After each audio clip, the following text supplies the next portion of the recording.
Tanner. Kevin. Technically, I did an intro with Angel, so I'm just gonna keep this nice, sweet, and to the point. Tanner, welcome to this episode of the Anime Gourmands. You are now coming from the beyond. Ooh.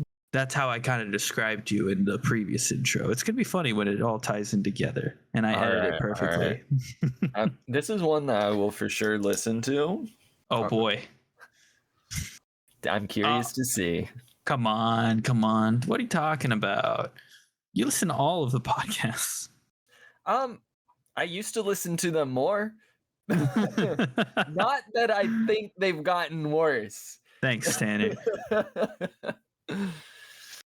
Tanner, it is end of season review time, as you know, and we have some shows to talk about. We passed earlier in the season Nippon Sangoku, so why don't we go ahead and start with it. Yes, sir. We are starting right into it. Tanner. Kevin. Straight out the gate. Yeah. Let's not even talk plot. Let's talk business. No, yeah. Well, yes. Who was your favorite character? I mean, just for the pure like aura moments, I mean it's Aoteru, but they're all so good. Mm-hmm. Like everyone's so well fleshed out. Yeah. Like, I mean, Wajima is kind of like a close second. Olga, right? Because she's just charismatic. She's of the people for the people, in a way, sort of. in a sense, or she plays that role very well. She portrays herself as such, right? Also, the character design of her is just actually peak. Oh, it's goated. Yeah. But no, it's got to be Aoteru just for the way of him being able to, like, I feel like this is usually used in a negative sense, but I'm using this in a positive way of him being able to talk no jutsu his way through everything. Yes, absolutely. But he does it in a almost debate style. It's like watching someone who is an expert in a subject, except Aoteru just happens to be an expert in every subject, and it's always fun to listen to him talk. He's a master debater. He is a master debater. Oh gosh. So which of his, like, what would you call them, like, logical stances would you say was your favorite? Because he has a bunch. He has a bunch. We got like bunch. We got the minions ride. We've got the one that got that guy killed at the beginning. We have lying on the fire, and oh god, I have the quote somewhere in my notes. It's like the title of the episode. Yes, it is the title of like the second or third to last episode. Yeah. I'm like, actually, now that I remember, to find it, and then I'm like, Mal has an episodes tab. You're right. Lie on firewood and counsel the heavens. I think the first one was great. Like the very first one we see was great because it's the first time we really get to see his like prowess of, like, it wasn't not so much as debate, but it's just like his pure and utter logic that like seemingly convinces everyone, right? Or at least like works exactly in the fashion that he wants it to. I still think the standout one for me was the third, was it the third episode, the trial or whatever? Yes. The Toryumon. Yeah, the Toryumon. That one for me will always be the one that stood out most, because I felt like it was the one where it deceived us the most. Like where it seemed like he had actually like lost his opportunity and is purely like giving in, right? But then at the end, you know, when he gets Ryumon to kneel on his own, you go, oh, okay. Was this the plan all along? And it kind of like leaves it up in the air, I feel like, to go like, did he plan for this?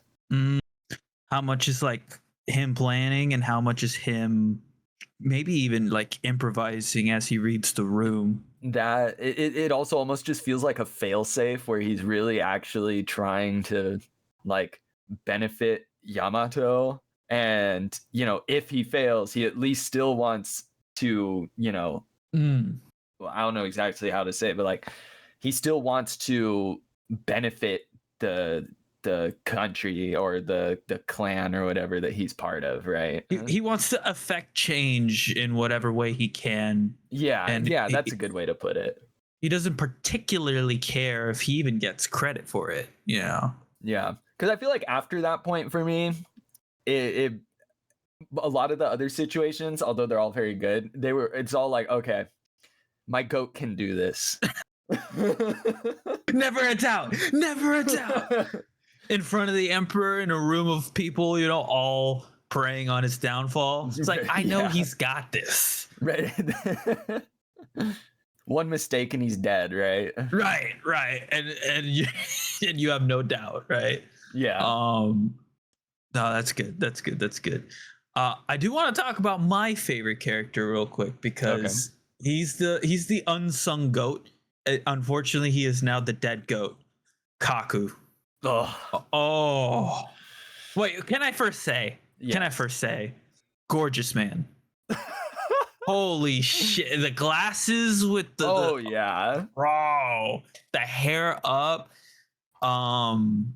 And every time he speaks, you kind of see glimpses of what an experienced Aoteru is going to look like, right?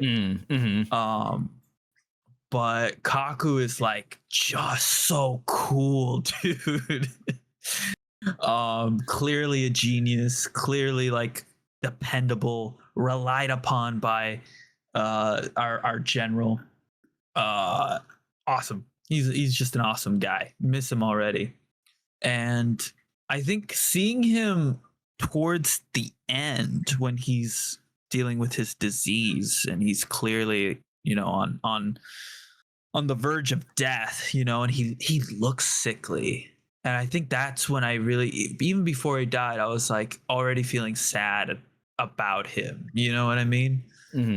So I think they did his character so well in this show and made his impact very obvious, and seeing him like give Misumi that like hint about a plan, you know, to win against the Sei.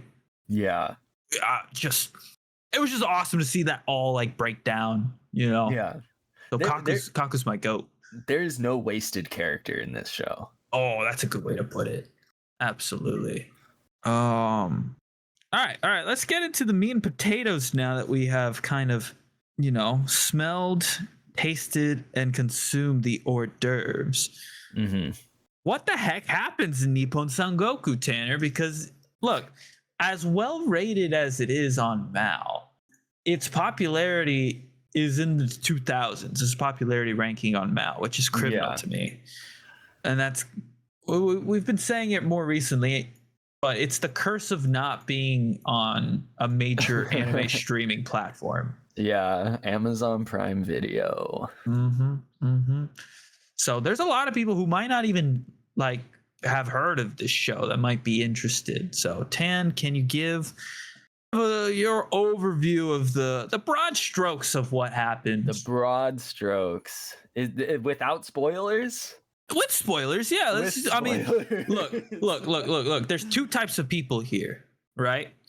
People who have watched the show and are ready to talk about it, and people who have not watched the show. And if you haven't watched the show by now, maybe we can entice you with the events that happen, and you can pause at any time, you know, before we get to the end. And you binge. It's so worth it. But it is so worth it.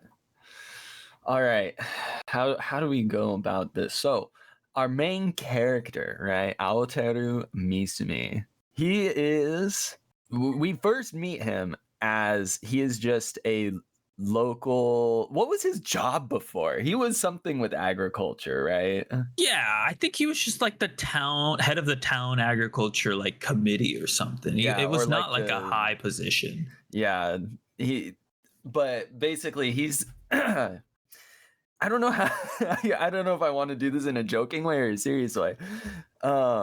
He is just like pure knowledge and pure diversity of how to apply that knowledge. And in this case, we meet him and it is all about agriculture. And his wife, Saki, is the exact opposite of him, where Altair is pure logic and Saki is like pure like spirit and emotion, I guess you could say. She vibes it out, man. She vibes it out, but in a just way.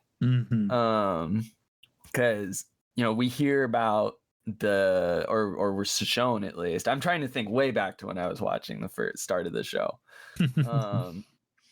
When the corrupt like Tyra and his gang roll through, right?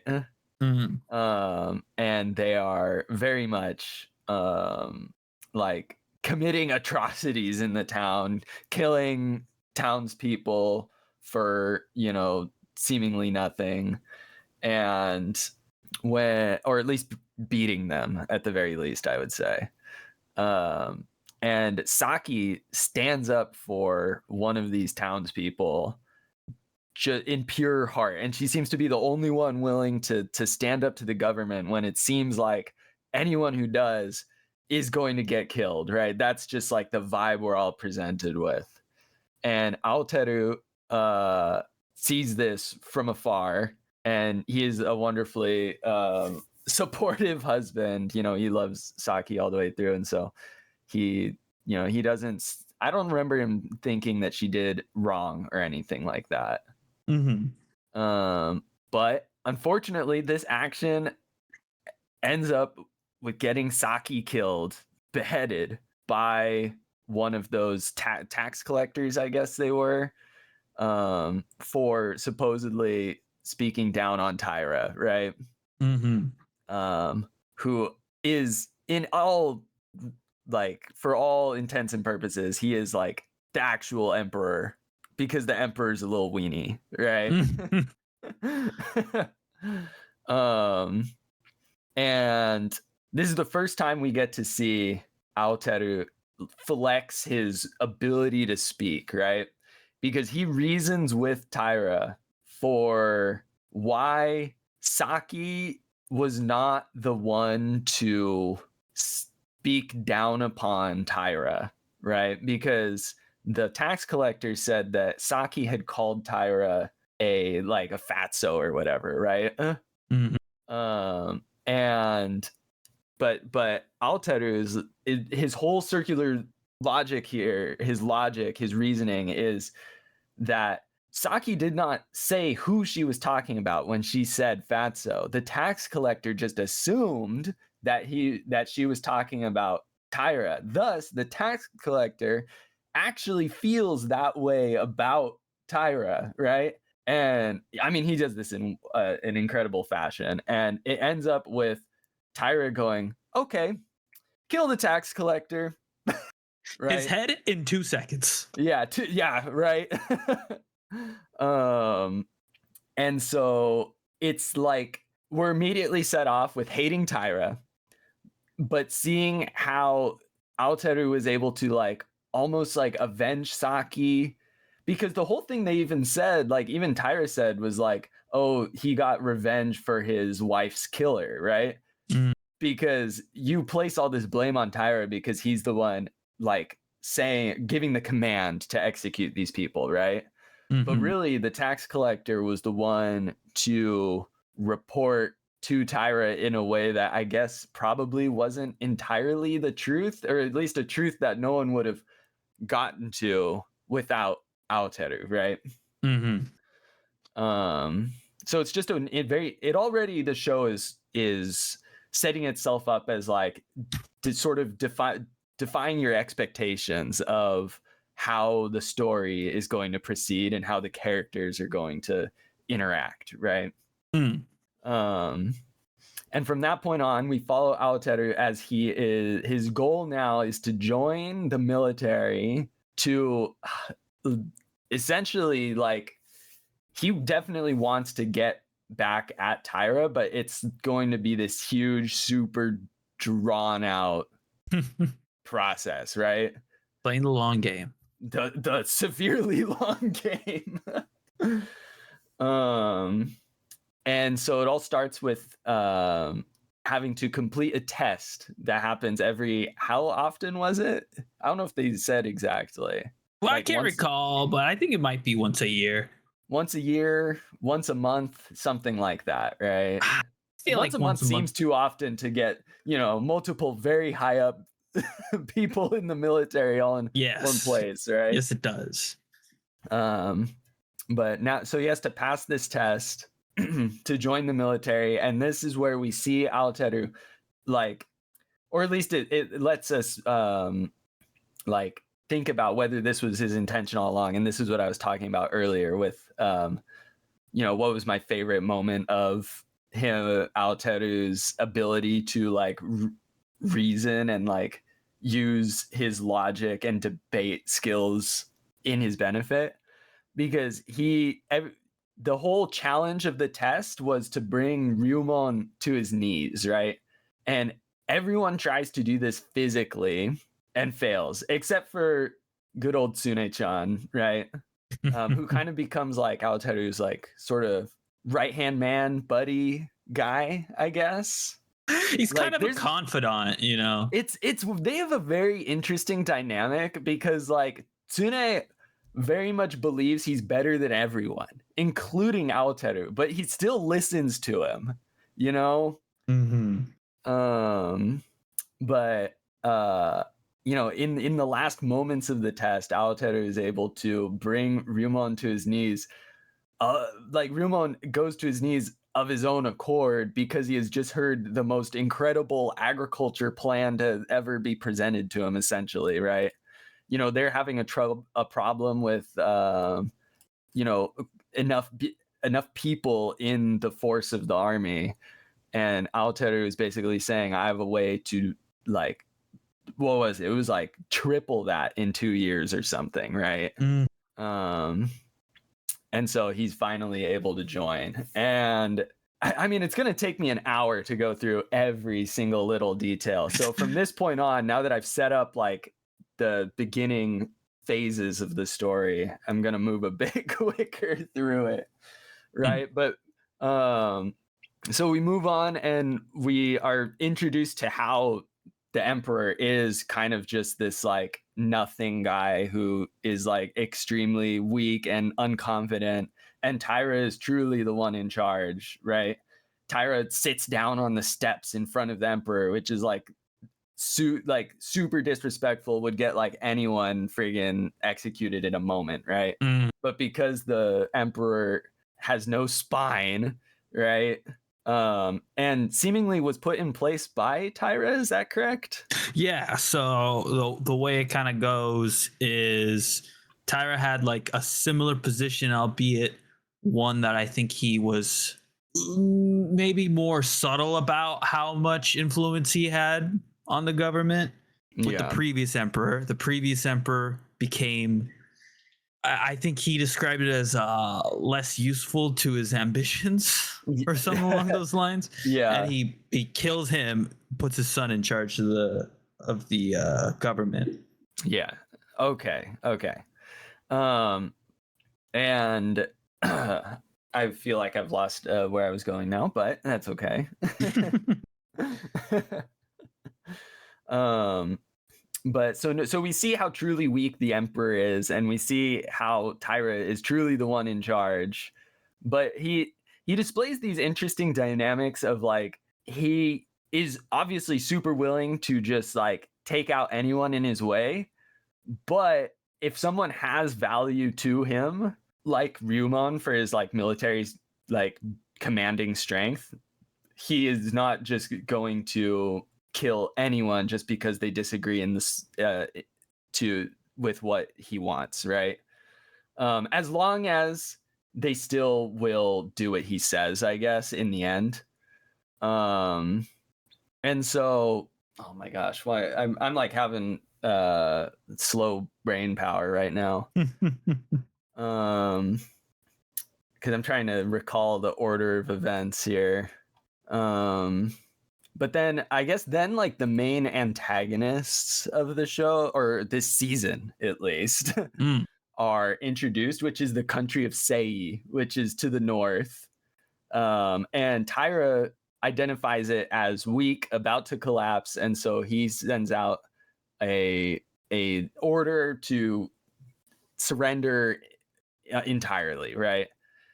But unbeknownst to him, there is an uprising in Sei to not surrender, led by Wajima, right? Oh yeah, who's this very charismatic woman, and very much earns the hearts of the people, right? She displays that, like, you know, Sei is not a country that is just going to be walked over by Yamato, and she feeds the people and gains their trust. And I think that's what Ryumon was talking about previously, of like, oh, they need like the perfect dictator or whatever. Yeah, so he says like history shows that perfect dictators rise in these conditions. Yeah, he fully predicted what was going to happen. And from that point on, we are following how like this conflict between Sei and Yamato plays out, essentially, I guess you would say, with all of these amazing freaking moments of like freaking Ryumon, the scene of him on the bridge in the face of the freaking Sei army. That was cold. Yes. Dude. He's just by himself. And I don't know, just so many like, and at this point the story kind of diverges from Aoteru's side of things. We're seeing much more of like the military command of Ryumon and Wajima's command of Sei. But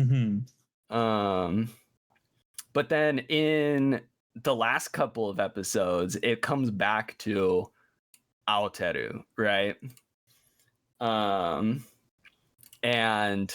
the Sei army has been defeated. Wajima has been, at least as far as we know, she's been killed, right? And Taira finally flexes his might and throws Aoteru in prison, right? And this is where it all ends, and it's like setting up for season 2, which I believe has been confirmed, right? At the very least, the last title card was like season 2 in production or something along those lines. Yeah. And so it's like, okay, so and I'm completely forgetting Tyra's son though. Dude, that little shrimp, man. Like I feel like the clothing and everything is just one huge like metaphor almost for like how like I don't know exactly how to describe it. I saw someone online describe it this way, where it was like Tyra's son is like the ultimate Nepo baby. Oh yeah, absolutely. I love the usage of that term, because it's such a modern term used for a situation that feels very like 70 years ago. You know what I mean?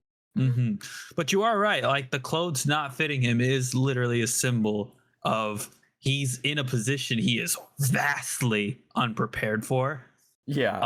I would not be surprised if symbolically in season 2 the clothes start to fit on him a little bit more, especially since one of the last lines that he says in the show is, I think I'm going to need to question my father, right? And that's going to be a sign of growth for him as well.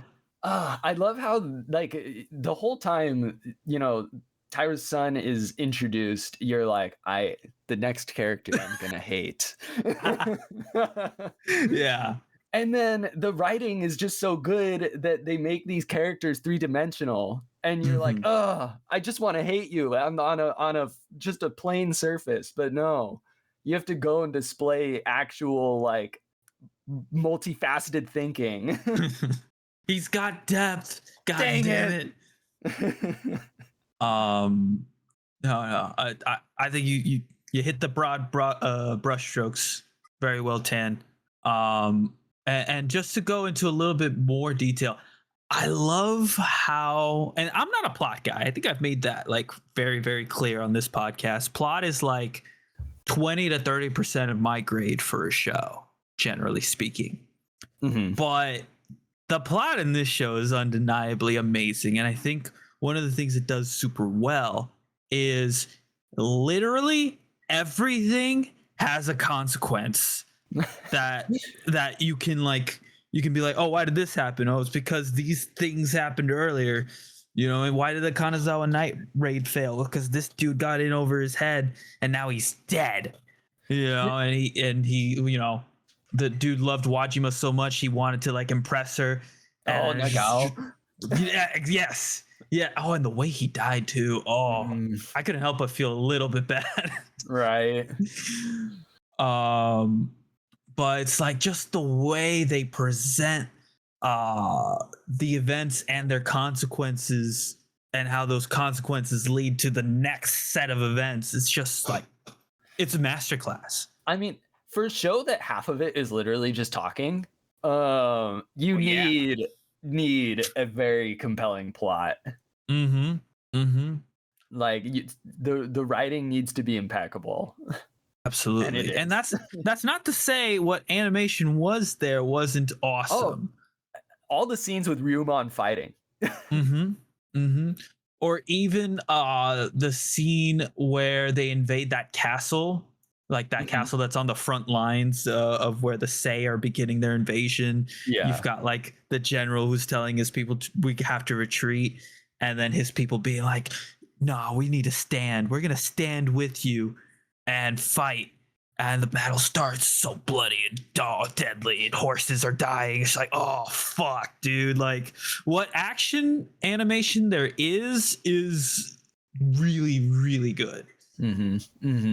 Art style wise, 10 for me personally, like just from a like frame by frame standpoint, I think this is my favorite art style of the anime this season. Oh, the art style is incredible. It's like such an interesting like fusion of, it dedicates itself so well to the art style of the manga, like these like brush strokes, and you can almost sense like the pencil lines, right? Or the pen lines, and yet I don't know. It feels like moving drawings, and I mean that in like an incredibly good way. Not in a second per frame. Yes. Yeah. No, but it's like, it feels like it's not just like the pure anime art style where like everything has been simplified, because obviously it has to a certain degree for animation, right? Otherwise, of course, it would take way too long. But it still embodies so much of like the looseness, I guess you could say, of hand-drawn illustrations, and the detail in the characters, the loose hairs coming out of the hairstyles, like the individual strands. Yes 100% agree. And I think there's something that is, and this might sound a little controversial, bear with me, but this is one of the few anime where it takes place in Japan and it really feels like it, not just from the setting standpoint, but the characters look Japanese. They don't have that moe like anime roundness. Yeah. That a lot of the characters look Japanese. Look, okay. So Claudia just overheard me say that. She's like, I pointed it out first. I'm like, yes, you did, Claudia. Thank you. But I think it adds to that like uniqueness when compared to other anime as well. You know what I mean? Like they have like Asian features. I don't know how else to say it, but it's very distinctly Japan, you know? It's so rooted in reality as well. It feels like a history piece, and yet it's based in the future. Oh, gosh, that's a bar, Tanner. That's actually like a good way to, if I were to give a 1-sentence review of this show, I think you nailed it on the head. Feels like a historical piece, but it takes place in the future. I think that's like a very poetic way to describe this show. Tan, any last minute comments you want to do, or do you want to lie on the firewood and counsel the heavens? Start your free trial of Amazon Prime Video to watch this. You can knock it out in a free trial span easily. Oh, easily. Yeah, you will want to binge it. Unless you're not into good anime, you will want to binge it.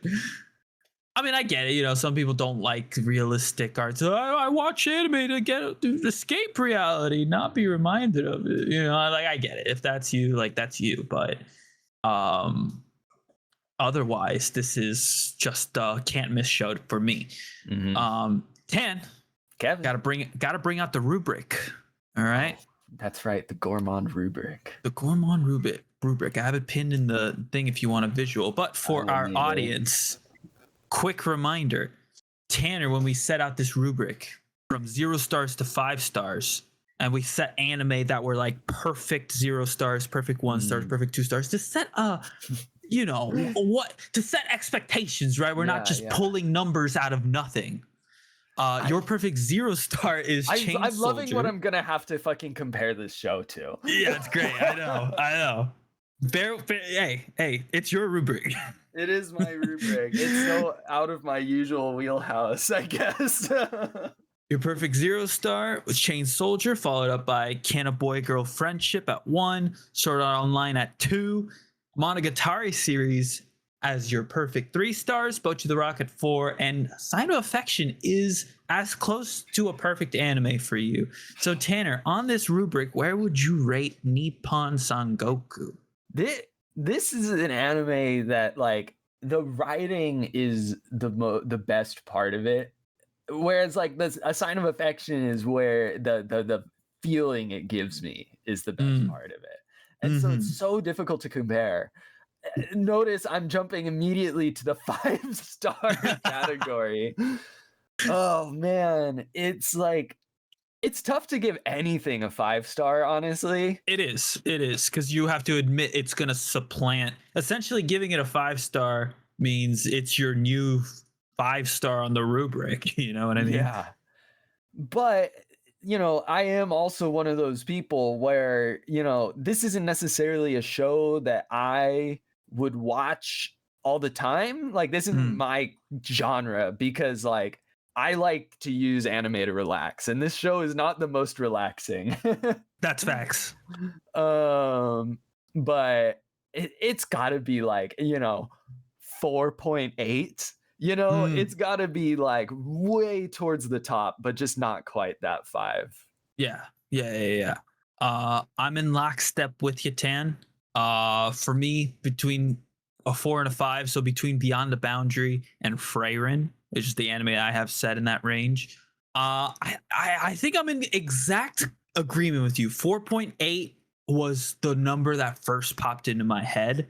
So I'm going to stick with that. I do think it has the potential to be like a 4.95 down the line. It's hard for me to imagine Freyrin not staying at the 5-star for an extended period of time.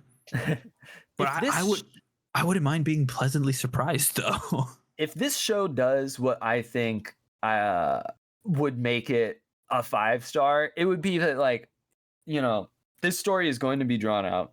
If we get to like season 4, imagine, right? You know, for example, and they're like pulling out, and this is my favorite thing in any long piece media that I have followed, is you're watching it years down the line and they're like, remember this thing that happened in season 1?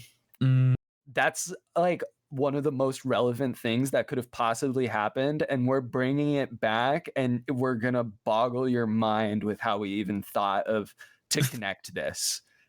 That would be the 5-star like cutoff right there. That's the okay. This author, who are they? How did they do this? It's like pure genius. Like if they're able to pull it off. Aoteru freaking planted this thing in this season that you don't even think about. And yet we're going to show you how this was so important 5 years later.